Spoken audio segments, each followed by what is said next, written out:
आज जेवणासाठी भाजी नाही आहे तरीसुद्धा आपण पोटभर जेवण करू शकतो.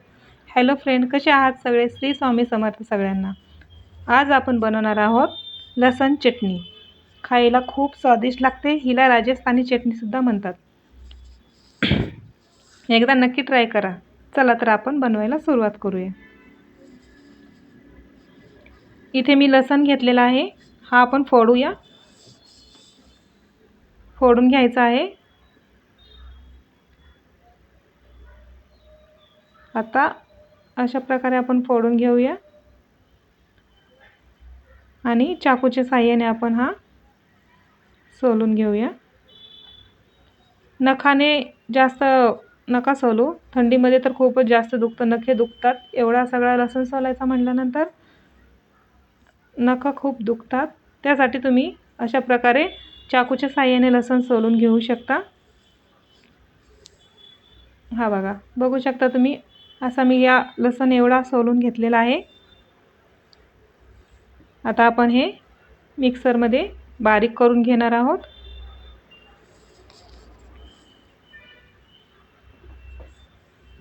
लसूण जास्तच लागतो या चटणीसाठी.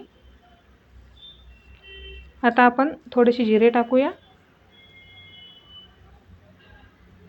आणि आता लाल तिखट. लाल तिखट जेवढं तुम्हाला तिखट आवडतं तेवढं त्यानुसार टाकू शकता. पण आता चटणी आहे तर तिखट असायलाच पाहिजे, त्या हिशोबाने तिखट घेऊ शकता. आणि हे मीठ पण लागणार आहे, थोडं जास्तच. आता धनेपूड घेतले. धण्याची पावडर 2 स्पून घेतलेली आहे. आता हे बारीक करून घेऊया. बघू शकता मी बारीक केलेलं आहे. तर हे वाटण थोडंसं सुक्क झालेलं आहे. थोडंसं आपण पाणी टाकूया आणि परत एकदा बारीक करूया. बघू शकता मी इथे परत बारीक केलेलं आहे. काही जण अशीच खातात, अशी पण छान लागते. तुम्ही अशी पण खाऊ शकता, पण आपण बनवणार आहोत. इथे मी तेल घेतलं आहे, त्यात जिरे टाकून ही चटणी टाकलेली आहे.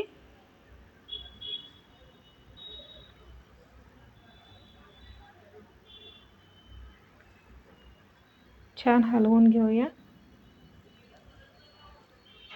मिक्स करायची आहे. थोडंसं तेल जास्तच घ्या अशा प्रकारे, कारण ही चटणी आहे, आपण थोडी थोडीच खातो.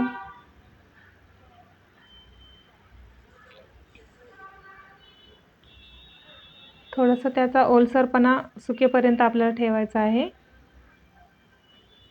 बघू शकता किती छान कलर वगैरे आलेला आहे याला. आता यात आपण अर्धा लिंबू घेतलेला आहे, तो टाकूया. लिंबामुळे तर अजूनच जबरदस्त चटणी लागते.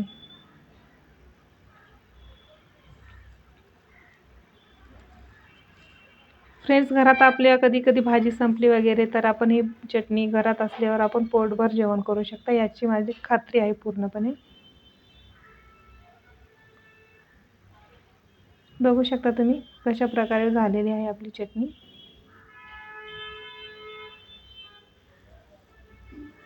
तर तयारच आहे आपली ही चटणी. आता एकदा नक्की ट्राय करून बघा, आवडेल तुम्हाला. तर कसा वाटला फ्रेंड्स आजचा व्हिडिओ कमेंटमध्ये नक्की सांगा.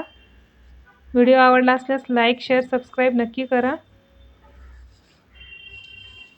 Thank you for watching. भेटूया नेक्स्ट व्हिडिओमध्ये.